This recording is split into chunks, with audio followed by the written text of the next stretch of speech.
Hi ladies, and welcome to this week's 2-minute tips. A question that I get so often is, what can I expect in an appointment with a women's health physiotherapist? And I thought it would be good to answer it on here so that anyone who's unsure or a little bit scared about going to see one can get a really good idea. And the reason why some people are a bit nervous is they think that it will be a very intimate exam, a vaginal exam, and maybe they're nervous about that. So I want to give you a really well-rounded picture that, yes, that might be part of it, but it's not all of it. So first things first, a women's health physio will sit down and talk a lot. So there's a lot of talking because as physiotherapists, we need to get a really good history from you so we can work out what we're looking for, what we're assessing, and what we need to treat as an individual. So we need to know what's bothering you at the moment. How have your pregnancies been in the past? How is your pregnancy going now? How's your bladder function? How's your bowel function? How's your sexual function? We want to know, how is your fluid intake? How much fiber do you eat during the day? How often do you go to the toilet? So we want to get a really good picture of health.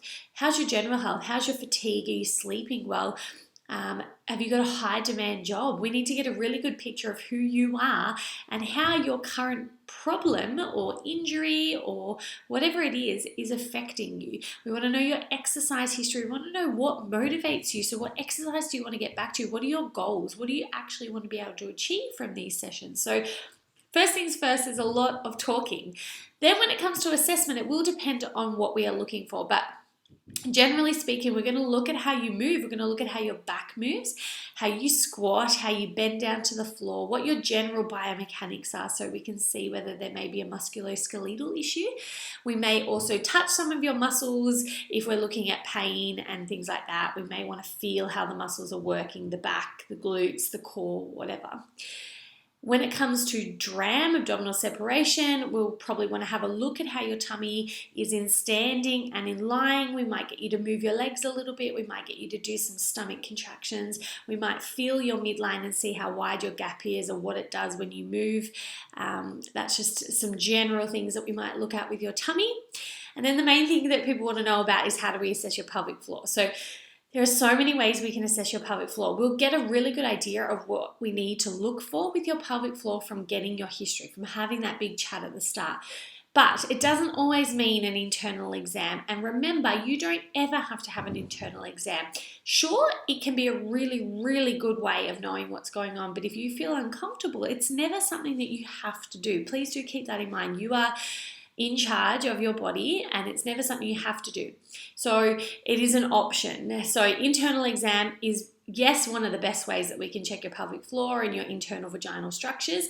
We can also do perineal examinations, which means just looking from the outside rather than going internally. We can do ultrasound assessments, and that can be in the perineum or that can be on top of the tummy.